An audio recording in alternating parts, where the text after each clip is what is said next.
as Monique mentioned, it maybe with a bit of irony, I'm going to talk today as an architect, but actually, and funnily enough, at a conference hosted by architects, I'm going to talk from the development economics side of my mind, really about some of, let's say, 3 trends that I see emerging at different scales that I see shaping the future of cities.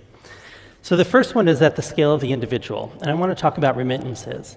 When we think about global flows of capital between countries and cities, there is a strongly and profound emerging role for the individual, and it's likely through this channel.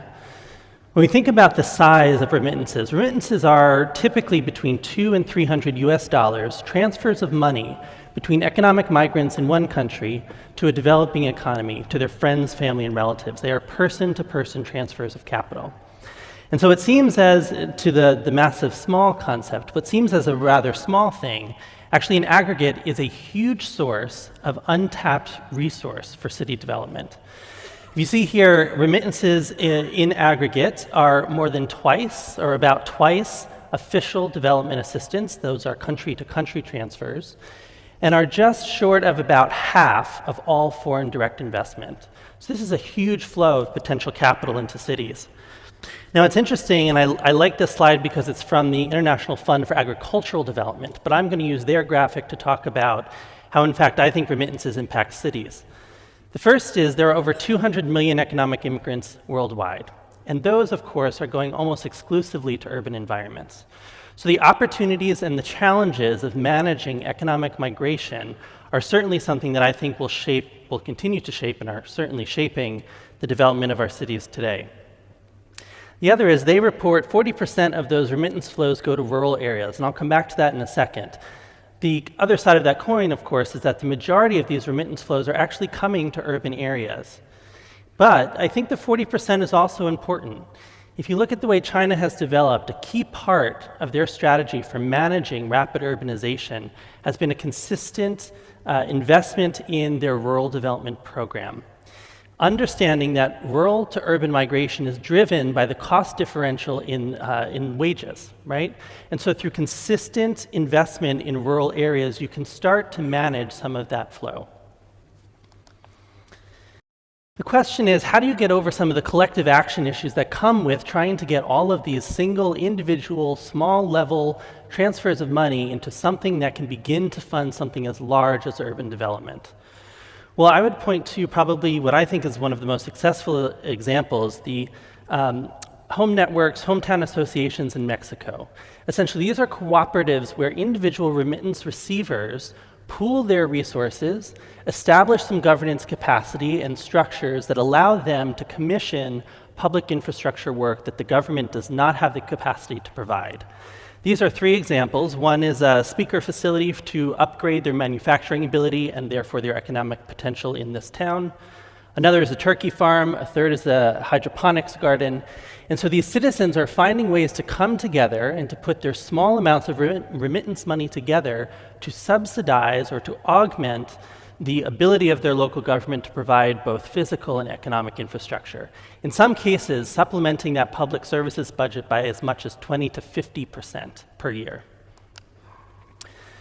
So the question here is, if you think about remittances and the individual, I think remittances provide the opportunity not only to unlock a huge amount of potential capital, but also to put individuals and especially marginalized populations in the driver's seat in terms of shaping their own built environment.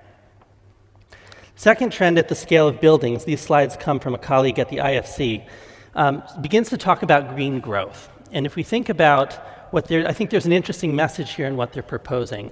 They've just launched a brand new building rating system that focuses on kind of sustainable design. And I think there are 2 pieces to it that are particularly important. The first is that they have explicitly said that the realities and challenges of building sustainably in emerging markets is particularly different than building in developed markets. And so this particular rating system reflects some of those challenges. The second part is, because they're focused on finance, they've begun to put actual dollars and cents around design decisions and to really help architects and designers think about not only designing the building, but designing the economic value that comes with those design decisions. I don't have time to talk about the details of the program. It's actually a web tool. It's freely accessible. I encourage you to take a look. Incredibly detailed. Basically what it does is you put in the parameters of your design, you select down to the city level the data that the climatological and finance cost-related data in this system are at the city level. So you can upload the details about your design here in Durban and compare it to the expected performance of a benchmark building in Durban. Okay, we're not at the Africa scale, we're not even at the country scale, they have it down to the city scale. What that does is it helps you figure out what type of revenue you can capture from your design decisions. And so for me, I think it's a phenomenal system. I could talk a lot more about it, but the part that interests me in terms of the future of city development is how do you begin to leverage these captured revenue streams? And how do you incentivize the private building owner to actually, instead of using that money to contribute to their bottom line, reinvest that in the local community? Can those captured revenue streams support area-based management schemes? Can they support some sort of debt fund that helps neighboring buildings upgrade their infrastructure? Or could it even support local employment? And by the way, if we can somehow link the awareness of turning the light switch off at the end of the day in your office to the direct employment of the person who greets you the next morning at the front desk, maybe then we'll see some of the behavioral changes that take sustainable technology into sustainable practice. The last idea is now at the scale of the society. There's an emerging, happiness has become a very interesting thing for economists to study. And there's a long thread of literature that has been looking at the complex relationship between economic growth and happiness. And to kind of shorthand all that literature, I'll just say that it's complicated. More growth does not always mean more satisfaction or more happiness.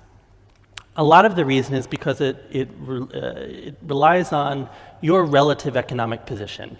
Most people's satisfaction levels are relative to what is my financial position compared to my peers, and what is my financial position compared to where I was previously. So growth is not always good. It depends on how that growth is shared.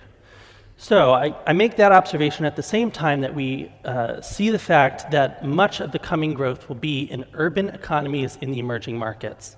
At the same time, those markets are, without question, incredibly young.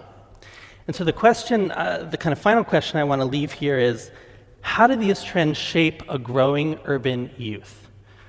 What do the economic literature telling us about satisfaction being a complex thing that doesn't always increase with growth? How does that impact a huge generation of young global citizens who are finding themselves and establishing their identity in urban environments? And then what does that mean for the future investment and sustainability of those cities? And that leads me to the question of these kind of vicious cycles of aspiration. How do we unhinge or break open these cycles that currently talk about the importance of car ownership and single-family detached dwelling systems of living?